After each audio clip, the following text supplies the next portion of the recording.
Co-branding is interesting because you have potentially two brands that try to come together to deliver something that is greater than the sum of its parts.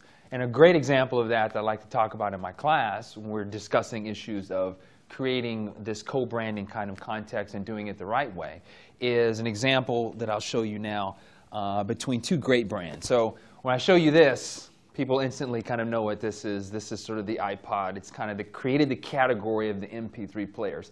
Lots of other products out there. Zune, Microsoft has lots of competitors that are really struggling to try to capture the magic that has been the forte of Apple in creating this product. And so an interesting example of a co-branding example that I talk about a lot is the partnership between Nike and Apple. So this is a new product that has come out approximately about 2 or 3 years ago. And basically all it is a pedometer. So this is a pedometer that goes inside the Nike shoe. And so Nike produces a set of shoes that fit this pedometer. And what happens is you put the pedometer inside the shoe. It has a special pocket that is there that you place the pedometer in.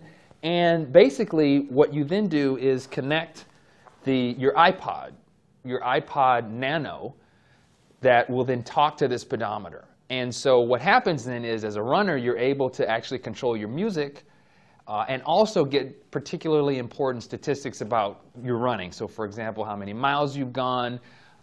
There's also kind of an interesting feature where you can sort of ask for your favorite song that you really need when you want to push through that last quarter mile and you're feeling tired. And so it's a way to kind of communicate to your iPod, to the shoe, et cetera. Now what's interesting about this is the co-branding idea. So you have an iconic brand like Apple.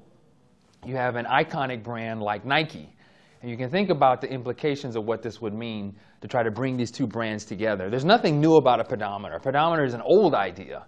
And runners, hardcore runners, will be familiar with this kind of technology. There's lots of different brands of pedometers out there.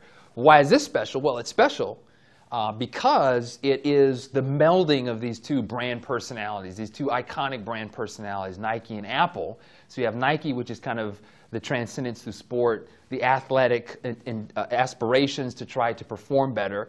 You have Apple, which is kind of hip, fun, and cool. You put those two things together, produce an interesting product that has a functional benefit for you as a runner, but it also allows you now to communicate something that's interesting about yourself. And so what's interesting about this is that from Nike's point of view, they intend to sell more shoes because these are specialized shoes that hold the pedometer. And from Apple's point of view, well, people have iPods anyway and are using these iPods to work out, et cetera, et cetera. So it's a kind of interesting marriage between these two brands in that context. So the idea that's important in this notion is to think about when you're partnering up to do a co-branding sort of endeavor or business relationship, how do you assess the extent to which you can create that synergy between your brand and the other brand? How should you message about the new product that proportionately communicates the right thing about your brand and the co-brand? And so all these messaging issues become important in that context, and again tie into the idea that we talked about earlier with respect to new media. So one of the really cool things about this is that once you use this product, then you can go online and you can download your statistics to basically a social networking website of runners.